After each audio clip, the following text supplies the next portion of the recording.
Terrific. Just one second. Buying a little bit more time to see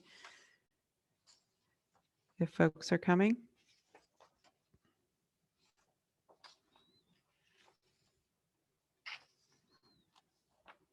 Great. Okay, well, we'll get started. I want to welcome all of you to this press briefing about Student Press Freedom Day and the white paper that the Student Press Law Center has just released, which we'll talk about in just a second. My name is Hadar Harris, and I'm the Executive Director of the Student Press Law Center. As we start, I want to take a moment to commemorate the over 485,000 people who've died in the pandemic, and also to note and commemorate the students and staff who died 3 years ago last Sunday in the Parkland shooting at Marjorie Stoneman Douglas High School. It's notable that we are gathering against that backdrop, as both of those events have shaped where we are today and why we're talking about student press freedom. Student Press Freedom Day is next Friday, February 26th. And today, as I mentioned, we've released a white paper, Student Journalists in 2020, Journalism Against the Odds, to talk about some of the challenges and some of the opportunities of this past year for student journalists. I wanted to tell you a bit about SPLC, about Student Press Freedom Day, and then the conclusions that we found in the white paper, and then we'll open it up to questions. SPLC is an independent nonprofit organization based in Washington, D.C. and working nationally. Since 1974, we've worked to promote, support, and defend the First Amendment rights of student journalists and their advisors. We do that in a variety of ways by providing legal support through our free legal hotline, on which students can talk with staff attorneys to answer their legal questions, ranging from problems like accessing public information to copyright questions to cases of censorship and prior review. We receive calls from thousands of student journalists each year, and all of our services are free. Summer Ingham Dean, who's on the call, is one of our staff attorneys who works on the legal hotline, as well as so many of our other legal initiatives that we have. We also provide training and resources through our many website-based resources, legal guides, tip sheets, reporting guides, our virtual speakers bureau, where SPLC experts can zoom into a newsroom or classroom, and our on-site trainings at conventions. Third, we support the New Voices legislative movement, a grassroots, nonpartisan, student-driven initiatives to pass and implement state-based student press freedom protections. This year, there is legislation being introduced in at least 12 states. 14 states have student press freedom protections in place already, and there are active groups and advisors working diligently to get this legislation adopted. SPLC helps to support those groups and to ensure that student journalists and advisors are protected on the ground as they do their work. Finally, the fourth major prong of the work that we do is to amplify the great work that student journalists do, and to amplify the challenges that they face as they try to do that work. We do that through events like Student Press Freedom Day. So what is Student Press Freedom Day? 2021 marks the third annual Student Press Freedom Day, a national day of action that was created in 2019 by the Student Press Law Center. We have three main goals for Student Press Freedom Day: to raise awareness of the vital work and impact of student journalists as they report on their schools and communities, including the important role that they play as they fill gaps in news deserts. The second goal is to highlight the challenges that student journalists face as they're confronted with censorship and prior review policies. And finally, to showcase the contribution of journalism education to engage civic life. So every year, Student Press Freedom Day has grown in scope, with more students and advisors and press freedom organizations joining in, writing op-eds, blog posts, creating videos, hosting events, and building momentum for the New Voices legislative work in their state. This year's theme for Student Press Freedom Day is Journalism Against the Odds, acknowledging the amazing news coverage that student journalists have produced despite being faced with incredible challenges this year, not just the global pandemic, as if that wouldn't have been enough, but widespread racial justice protests, a major election that took place, and a rise in targeting and censorship of journalists across the country and the world. We can talk later about some of the events that are planned for Student Press Freedom Day, but it's important to place this white paper in the context of this broader effort and initiative that's taking place across the country.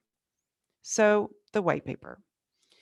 The white paper was developed from the results of a survey that was conducted by SPLC in January of 2021. We received 69 responses to the survey from 24 states. We combined those responses with trends that we have observed over the past year through the many calls that came to our free legal hotline. And what we did was to distill those stories and observations to the trends that we're reporting on in the white paper. What has emerged is a story that really reinforces the need to ensure strong legal protections for student journalists, to secure their editorial independence, their freedom from censorship, and to recognize the essential service that student journalists provide as they provide important, unbiased information to the community. So what are some of the trends that we've seen? Well, student journalists have presented and have provided an essential service, as we said, against the odds. This included threats of censorship, confronting budget cuts, contending with the sudden shift to remote learning and everything that included for student journalists. And as with every single person, not just in this country, but across the world, dealing with the personal toll of isolation, the risk of exposure to COVID, the risk of assault and harassment as they tried to cover stories, and so much more. It's important to note that these challenges have affected all forms of student media, not only student newspapers, but also to broadcast journalists and to yearbook staffs. So what have we been seeing? The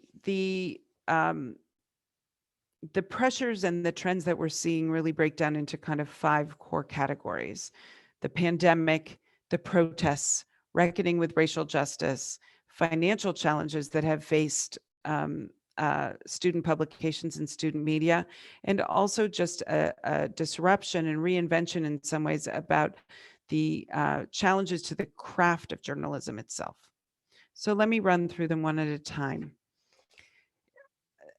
As we note in the white paper, the pandemic impacted everybody in the country and across the world, but in particular, almost 74 million students from pre-K through graduate school were immediately affected almost a year ago, last March, when schools went to remote learning and remote teaching.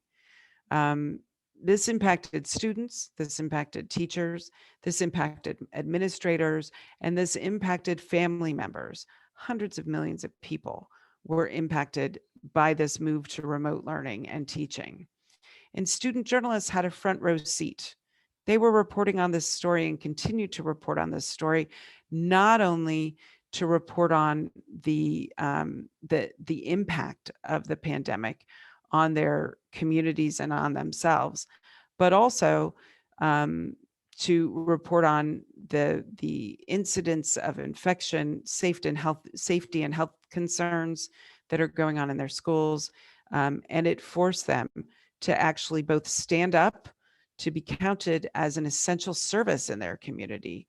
When school administrators were shutting down a lot of extracurricular activities or things that required people to be in service, student journalists had to step up and advocate for themselves to say that the role that they were playing in the pandemic and in reporting on the pandemic was incredibly important. They fought for their ability to do their jobs and to be recognized as an essential service. They also were confronted by challenges about how to do their job, how to obtain information, how to have access to information, about infection rates or compliance with health orders. And we've seen those challenges play out, not just anecdotally, but even in the consideration of legal action that newspapers like The Breeze at James Madison University are confronting. They're currently exploring legal action against the university because of their unwillingness to release information about infection rates on campus versus off campus, and the way that they have been wrongfully invoking FERPA and HIPAA to try to prevent the release of that information. The second major pressure that we observed, and that has really been one of the odds against which student journalists have been doing their reporting this year, is around the reporting of protests and the targeting of journalists and the detention, arrest, and confiscation of their equipment that we've seen play out. Two specific examples that I would raise and that we talk about in the report a little bit.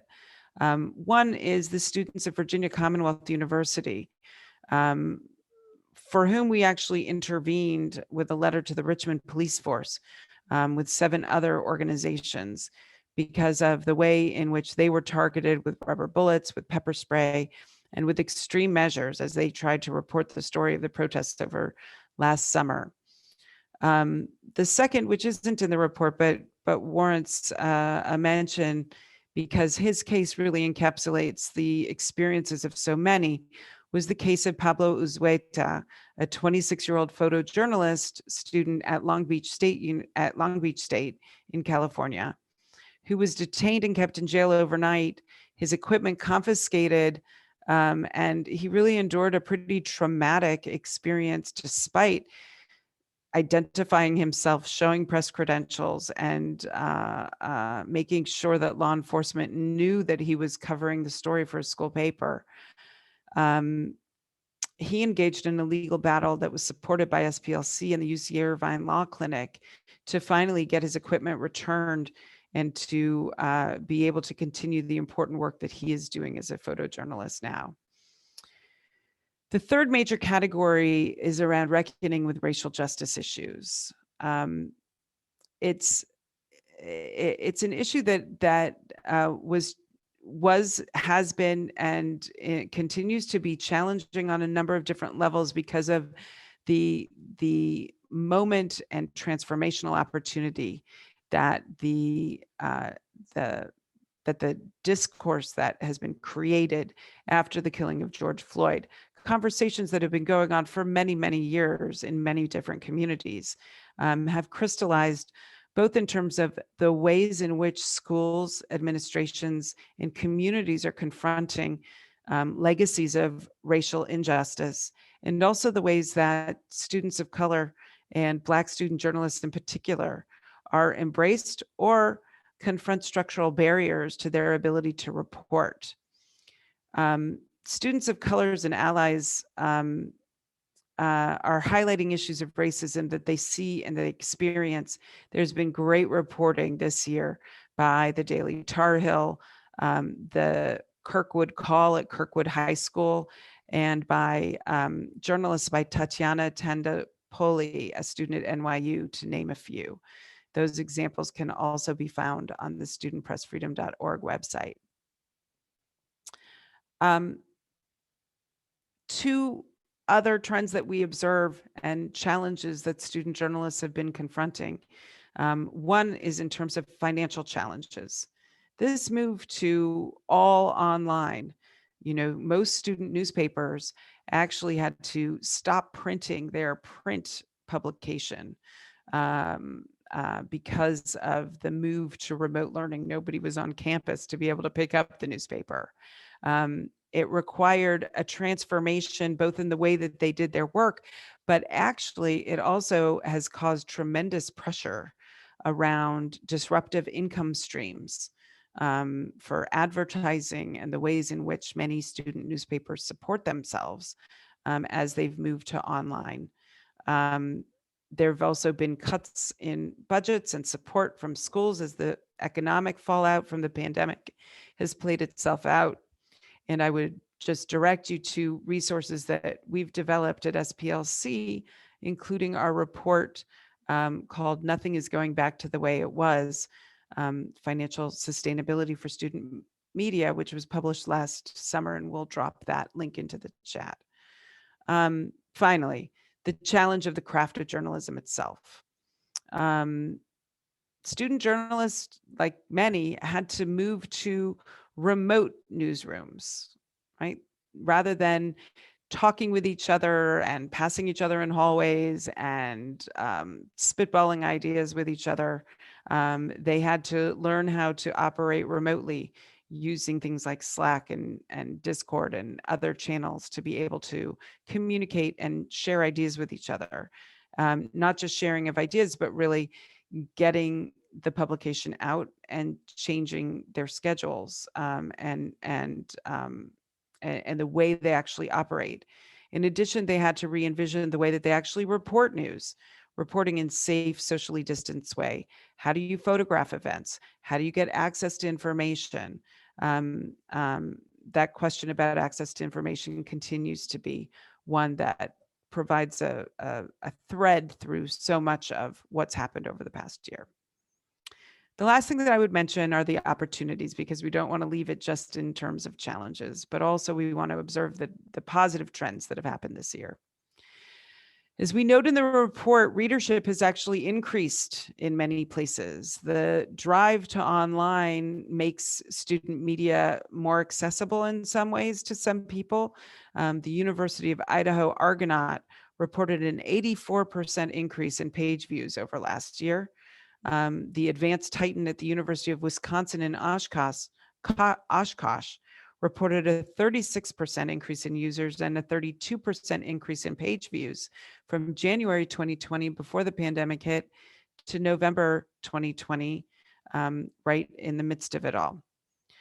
Part of why we see that is because there's a recognition, or at least we recognize, that student media has become the glue that holds dispersed campuses together, uniquely unifying the community when they can't be together in person, creating culture and commonality of experiences even when people can't physically be together.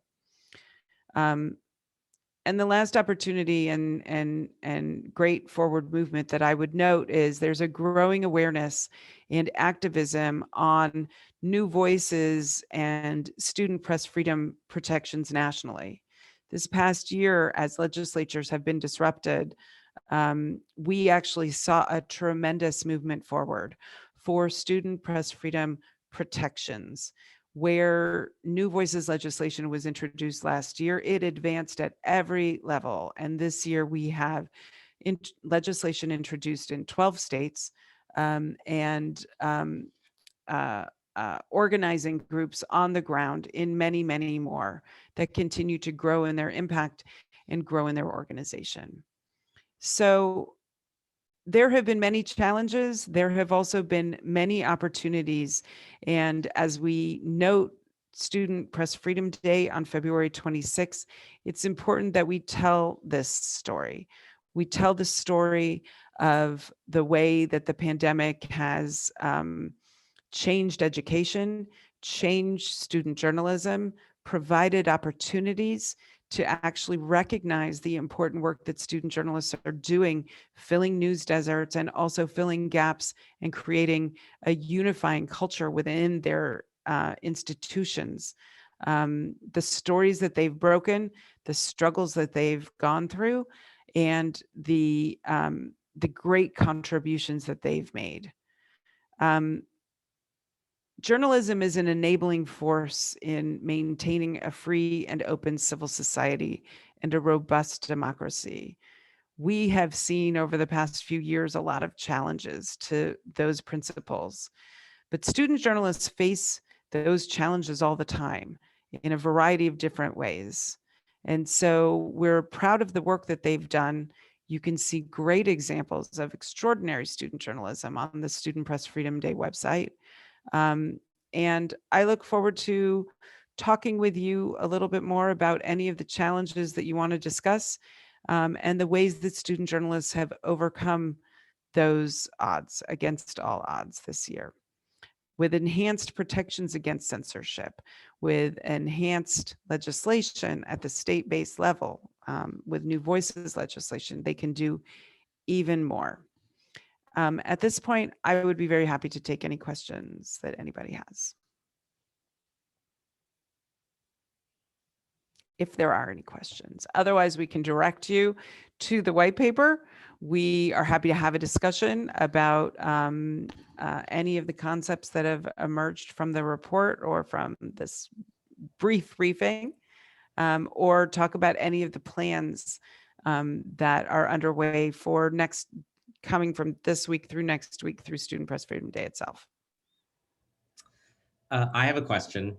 Sure. This might be something you haven't looked at or know the answer to, but have you noticed do you get more phone calls from students in states where there is legislation on the books that provides clarity and protections for student press freedom versus states where there isn't such a law?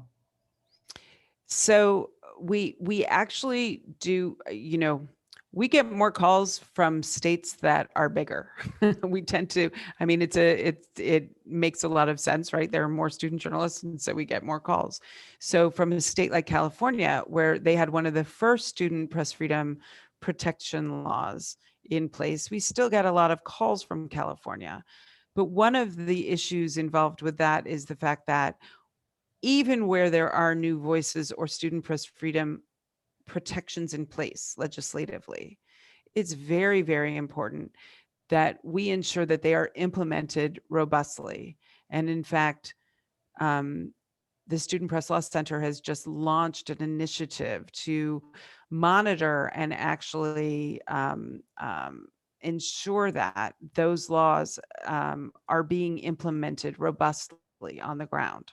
So we're looking at a couple of pilot states, Washington and Illinois, to look at how their legislation has just recently been passed in the last few years, and to ensure that it's being robustly implemented. So even in states like California that have laws on the books for a long time, there's still issues of censorship. There's still issues that come up.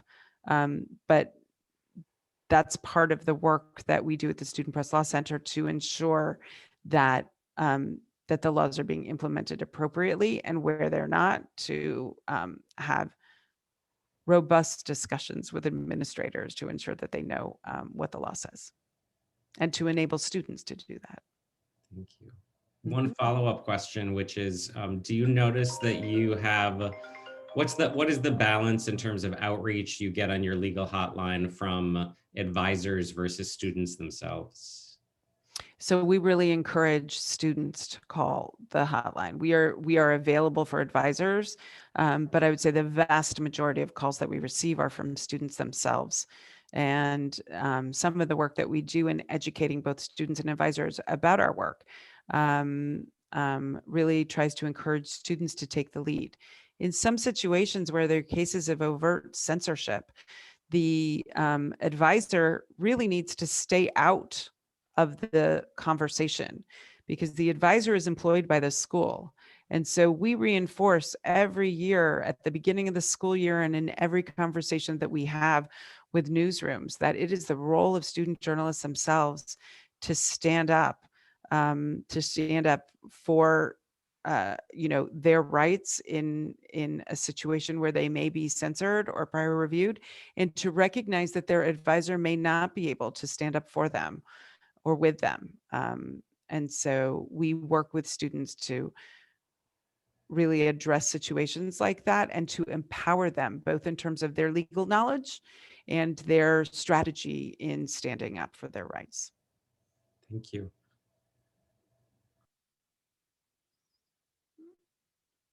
Any other questions?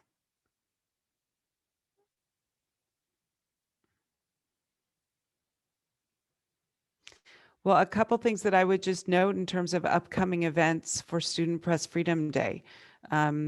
Next Thursday evening, we'll be having a student-to-student town hall meeting about student press freedom, where students are going to be able to exchange their ideas about why student press freedom is important, tell some of their stories about censorship, think about strategies that can help to confront and alleviate the challenges to student press freedom. And that will be next Thursday evening, February 25th on Zoom, 8 p.m. Eastern Time, 5 p.m. Pacific Time, and all the different times in between there. And so we invite student journalists to join us for that event.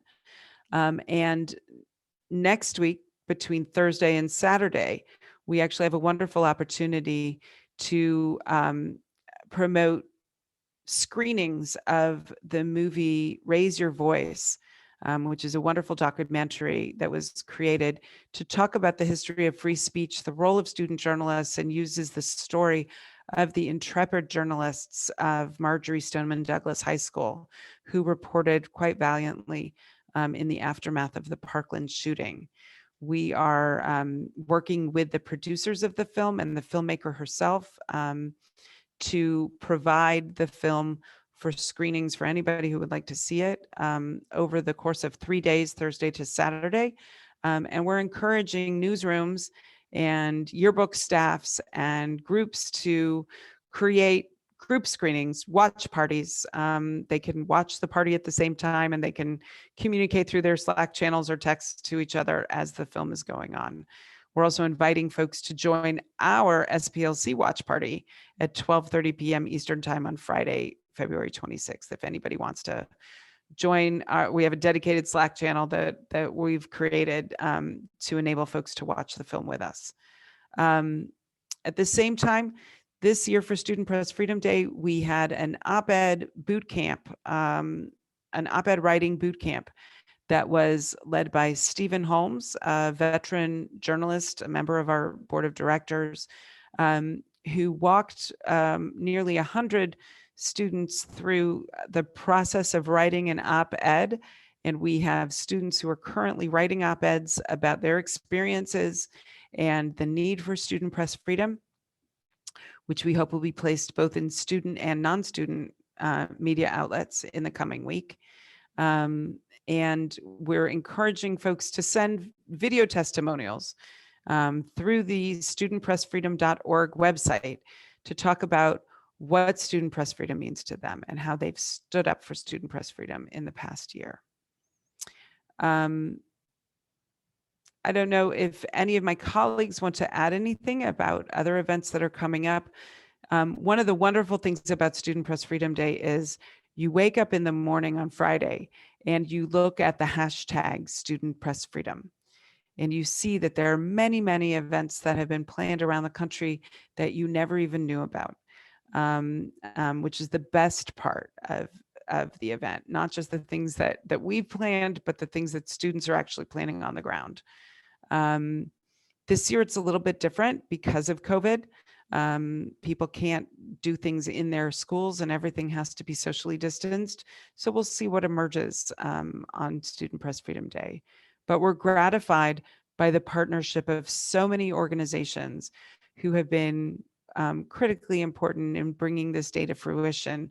The Journalism Education Association, it should be noted that Student Press Freedom Day this week actually coincides and is the last day of Scholastic Journalism Week. And so we appreciate the partnership of JEA in pulling together Student Press Freedom Day this year. NSPA and ACP, CMA, the College Media Association, and so many other partners, all of whom can be seen listed on the Student Press Freedom Day website as well. So we appreciate their help. I also want to give a shout out to the staff at SPLC for helping to develop the white paper, our interns from Northwestern University who helped to do some research, as well as our consultant who has been working with us on this project. So we want to thank everybody for all their great efforts. If there are no other questions or any comments or reflections, because we're happy for those too, then we can end the call. I want to thank you all for coming, and we appreciate your interest in Student Press Freedom Day, your interest in student journalism, and we look forward to continuing the conversation with all of you. Thanks very much, everybody. Thank you.